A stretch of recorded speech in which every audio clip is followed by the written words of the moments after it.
சங்கீதத்தினுடைய புஸ்தகம் 16ஆம் அதிகாரம் 8வது வசனம்.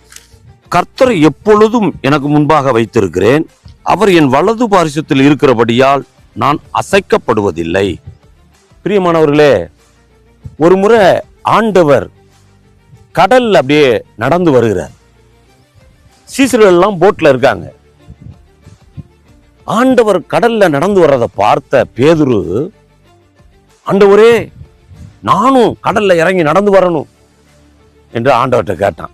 உடனே ஆண்டவர் சொன்னார், வா இறங்கி வா என்று கூப்பிட்டார். பேதுரு உற்சாகத்துல இறங்கி கடல்ல நடக்க ஆரம்பித்தார். சற்று நேரத்துல ஒரு பெரிய அலை வந்து பேதுரு மேல மோதுது. பேதுரு அலையவும் கடலையும் பார்த்த உடனே பயந்து அப்படியே கடல்ல மூழ்க ஆரம்பித்தார்.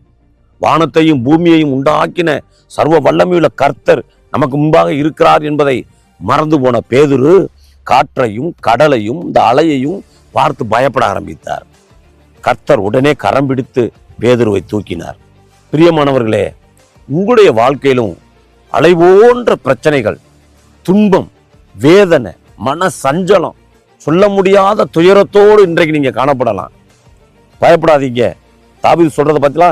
கர்த்தரை எப்பொழுதும் எனக்கு முன்பாக வைத்திருக்கிறேன்னு சொல்றாரு. ஆண்டவர் உங்களுக்கு முன்பாக வைங்க. இந்த பிரச்சனைக்கு முன்பாக ஆண்டவரை பாருங்க.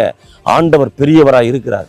இயேசு உங்களுடைய வாழ்க்கையில காணப்படுகிற இந்த பிரச்சனைகளிலிருந்து ஒரு விடுதலையை இன்றைக்கு கர்த்தர் தருவார். கர்த்தரை மாத்திரம் நம்புங்க. பேதுரு அந்த அலையவும் கடலையும் பார்த்தது போல உங்களுடைய பிரச்சனைகளை நீங்க பார்க்காதீங்க. பிரச்சனையை விட பெரியவர் இயேசு உங்களோடு இருக்கிறார். அவர் இன்றைக்கு உங்களை கரம் பிடித்து தூக்குவார். இந்த பிரச்சனையிலிருந்து விடுதலையை தருவார். உங்க வாழ்க்கையிலே ஒரு அற்புதம் செய்து இன்றைக்கு ஒரு சமாதானம் உள்ள வாழ்க்கைக்கு நேரம் நடத்த போகிறார். பயப்படாதிருங்க, தைரியமா இருங்க. அவர் உங்கள் வலது பாரசத்தில் இருக்கிறதுனால ஒன்று உங்களை சேதப்படுத்த முடியாது, ஒன்று உங்களை அசைக்க முடியாது. நீ தைரியமா இருங்க. நிச்சயம் உங்க வாழ்க்கையில கர்த்தர் அற்புதம் செய்வார். God bless you.